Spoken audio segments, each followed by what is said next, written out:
Special Operations Candidate course. My name is Matt. I'm the founder and lead instructor here at the Special Operations Training Foundation, and in this lesson I want to talk to you about building a pyramid instead of a tower. Now, we talked a little bit about the ways that people can prepare for pipeline. Candidates tend to use experience camps and mentoring a lot to prepare for pipeline, and I covered the downfalls of those partially in another lesson, but I want to apply those to building this pyramid.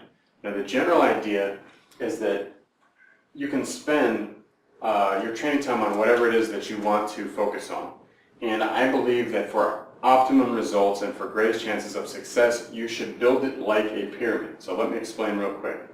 If you've ever heard of the hierarchy of needs, it's a concept in psychology that someone cannot operate at higher levels, for instance, doing what it is that they were meant to do if they do not have lower levels fulfilled first, such as safety and security and having food and water and things like that. And that concept is very intuitive and it makes a lot of sense to us. And I want to use the same kind of concept and the same actual literal depiction of it, which is a pyramid. So, I believe the best way to work on things is to focus the majority of your efforts on your brain, then on your body, then on your business, then on your follow-on skills. And here's why. In order to implement those follow-on skills, which are your high-level technical skills or very career-specific skills, those are your day-to-day operations, what you do in order to get your job done. In order to do that, you're going to have to be effective at using critical skills, such as, like I said, social examples like leadership and teamwork, or even technical examples like learning how to swim properly if that's what your job requires. In order to learn how to swim properly, or in order to use those critical skills, whatever they may be, you're going to have to be able to use your body effectively. Obviously, special operators have a much increased need for using their body effectively than other careers do, and this is commonly known.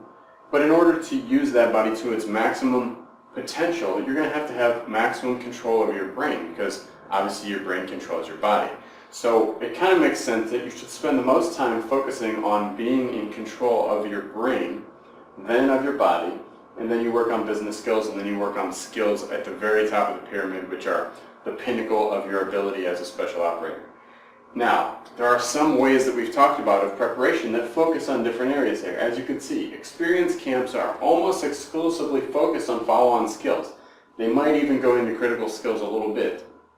They normally don't do a whole lot of body work as far as training and development, and they normally don't do a lot of psychology as far as training and development. So what you're mostly getting out of them is a focus on follow-on skills. You're getting a focus on the actual day-to-day operations of that career. If you spend the majority of your time in experience camps hoping that it's going to prepare you for your career, you can see that that's probably not going to work very well. You're putting all your investment in the top of the pyramid without building the foundation. If you use mentoring, there's a good chance you're going to get a lot of work on critical skills, particularly with things that require technique or acclimation, like swimming. And you're going to get a lot of focus on body work. And I said that earlier that most special operations candidates understand the need to use their body, and they do focus a lot of training time on their body accordingly. But what happens there? Then they still neglect this bottom foundational level of your brain. How are you going to get your body to operate if you do not have sufficient control of your brain in order to do that? Now, what we see a lot of is candidates trying to not do this, but build a tower instead, where they might focus some training on what they call mental toughness or mental aspects of it. Then they focus some time on body. Then they learn some skills such as swimming technique if they're going to be a combat swimmer.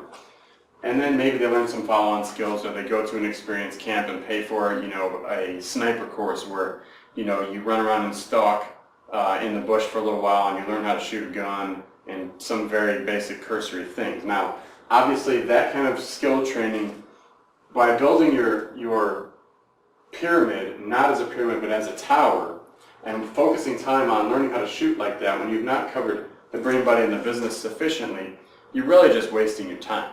The worst thing you can do as a candidate is to build your pyramid upside down, and we see this a lot. We see almost zero focus on working on mastering your brain. Then we see some focus on your body, then we see a lot of technique building and development of skill in certain areas. And then maybe some follow-on training. If you've participated in something like an experience camp, you spend a lot of time there. It doesn't necessarily have to fit any of these three things exactly. But the idea is that you should spend the most time with something that is the most important and then work upwards from there. And like I said, you're not getting much, if any, work in psychology. That's a huge problem because anywhere you go, more often than not, you're going to hear from even instructors and other been there, done that people that the programs are often 90% mental. So if the programs are 90% mental, why are we not spending 90% of our time on psychology? It's just not happening. I think it's boring for a lot of people and they may not understand the connection there. So we're definitely going to cover that. In this order, we're going to be a foundational approach where we develop the foundation of you being able to use your brain. This allows you to use your body however you want because you have total control of it. Once you can use your body how you want, we can use that to develop some real life skills such as technique-based things. And then we can worry about some additional stuff like, hey, we'll let you take a sneak peek at the career once you've got all this stuff handled. You know what? If you leave for pipeline early and we chop the top off the pyramid, is that going to hurt you? In this scenario, no. In this scenario, yes, it does hurt. You don't have a very good development of your brain. If we chop it off here or here, in this scenario, you haven't done much at all. So this is, in my opinion, the very best way to structure your training. You build it on the foundation, which is always going to be control of your own brain. You have to have mastery of that if you can expect to have mastery in these other areas. That's it for building a pyramid. The next lesson is going to be talking about defining special operations careers so you can get an idea of exactly what careers we can help you with. And as always, you can contact us by using the comment system, stopping by the website and leaving comments, using email or phone. And if you haven't done so, thumbs up this video, subscribe, and check out the website at socfoundation.org.